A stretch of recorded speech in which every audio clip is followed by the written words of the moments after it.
Good evening, brothers and sisters in Christ.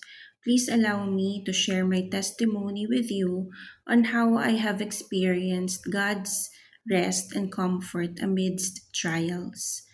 February 28, Saturday, marked the first major Iranian missile attack here in Qatar.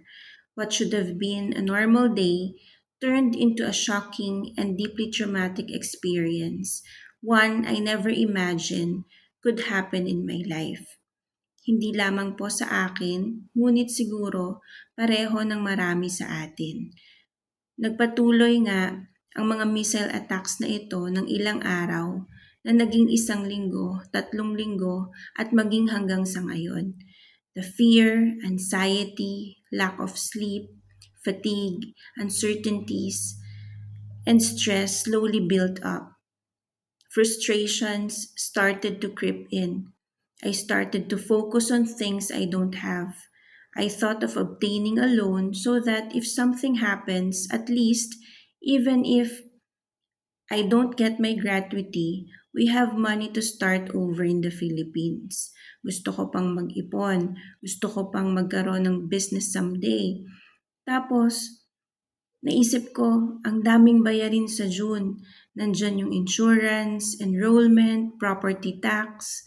Tapos, gusto din namin umuwi at magbakasyon sa May during the school break. Nakaset na yung utak ko na mag-file ng leave kasi hindi kami nakapagbakasyon last year.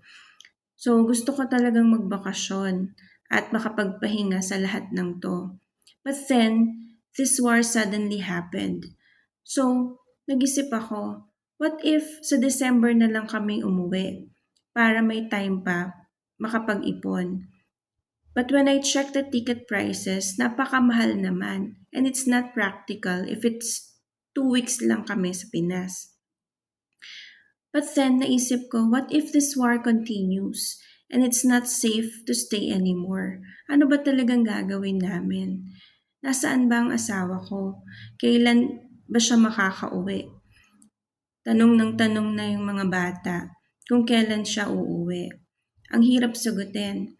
I thought, why am I facing this burden alone? Pati ako ang daming tanong. Ba't nangyayari ang lahat ng to? Ngayon kung kailan parang okay ng lahat, nakaplano na ako eh. Tapos, with all this in mind, habang nag-uusap kami ni Mama about sa bakasyon at sa mahal na ticket, Mama suddenly said, what if hindi na lang kayo magbakasyon this year at ipagawa na lang natin yung kusina sa Pinas? Sira na ang mga cabinets. Baka mahulog na lang yun isang araw. At magtatag-ulan na naman. Baka tumulo na naman ang bubong at yung lutuan nga nasira na rin. Hearing this, lalo akong nadismaya. I got so frustrated and felt angry about facing these things alone. Feeling ko wala akong katuwang, walang nakakaintindi. Halo-halong pagod sa pag-iisip sa trabaho, sa bahay, sa bukas na paparating. Parang pasan ko ang mundo. My heart was so heavy and I didn't want to pray. I just wanted to sulk and be bitter. I felt so tired and weak.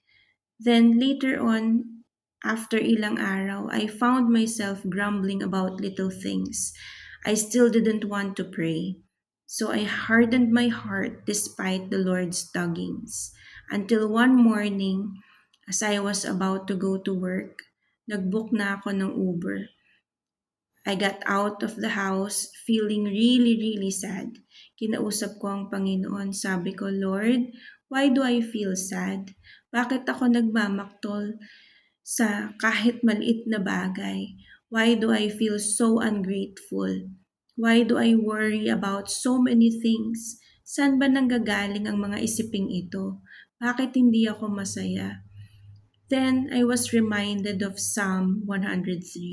It says, Bless the Lord, O my soul, and all that is within me.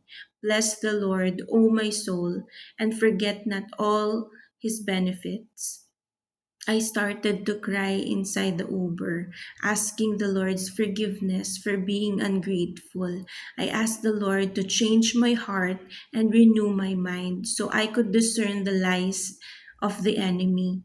I asked the Lord to transform my heart from a heart of stone into a heart of flesh to help me trust in his plans. Quoting the verse in Proverbs 19, "For many are the plans in my heart, but only his purpose prevails." I asked him to strengthen me and enable me to obey and do his will. After I prayed, the heaviness was lifted from me, and I found myself smiling again and thanking the Lord for every little thing He has blessed me with. Lastly, I want to end this testimony with a simple reminder that when we put God first, no matter how busy our schedule is or how stressed we are, everything just miraculously falls into its proper place. Suddenly, the world slows down and we find peace in the Lord, ready for the battles ahead, knowing that He is in control and that we are safe in His hands no matter what happens. To God be all the glory.